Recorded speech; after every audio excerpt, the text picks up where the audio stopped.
ওয়া আলা আলিহি ওয়া আসহাবি আজমাইন। আজকের এই ঐতিহাসিক ইফতার মাহফিলের সম্মানিত সভাপতি, সম্মানিত অতিথিবৃন্দ, সম্মানিত নেতৃবৃন্দ, একান্ত প্রিয় রৌমারীবাসী, আসসালামু আলাইকুম ওয়া রাহমাতুল্লাহি ওয়া বারাকাতুহু। ভালো আছেন তো আপনারা সবাই? আল্লাহ রাব্বুল আলামিনের শুকরিয়া। 2006 সালে আমি একবার রৌমারী এসেছিলাম। 2006 সালে আমি যখন রৌমারীতে এসেছিলাম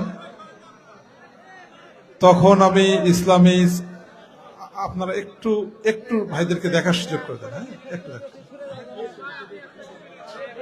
জি জি, ওনাদেরকে একটু পেশাদার কাজ করার আমরা সুযোগ দিই।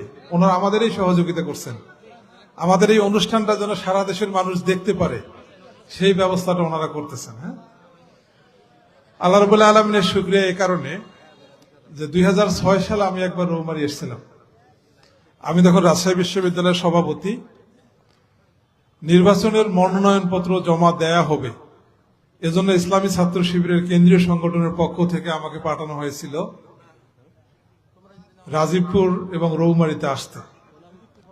খুব সম্ভব রৌমারী কলেজের মধ্যে একটা প্রোগ্রাম হয়েছিল এবং তখন মনে হয়েছিল যে এরপরে আর কিছুদিন পর আবার রৌমারীতে আসবো ইনশাল্লাহ। কিন্তু আল্লাহর সিদ্ধান্ত হলো রৌমারীতে, সেখান থেকে আমি চলে গিয়েছি। এরপর রাজশাহী বিশ্ববিদ্যালয়ে আমার ছাত্র জীবন শেষ হয়েছে, আমি ঢাকাতে গিয়েছি। ঢাকাতে ছাত্র জীবন শেষ হয়েছে, পড়াশোনা করার জন্য আমি সুইডেনে গিয়েছি। স্টকহোমে পড়াশোনা শেষ করে আমি লন্ডনে গিয়েছি। লন্ডনে পড়াশোনা করে আমি সেখানে প্র্যাকটিস করেছি। প্র্যাকটিস করে আবার ঢাকায় ফিরে এসেছি, আবার উলিপুরে এসেছি, উলিপুরে এমপি হয়েছি। তারপর আল্লাহ রাব্বুল আলামিন আমাকে রৌমারীতে নিয়ে আসছেন। যে রৌমারী ছিল উলিপুর থেকে মাত্র 50 মিনিটের পথ, এই রৌমারী আসতে আমার 20 বছর সময় লেগেছে।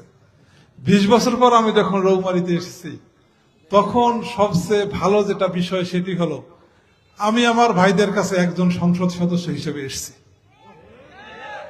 আর আমি রৌমারীতে একজন সংসদ সদস্যের কাছে এসেছি।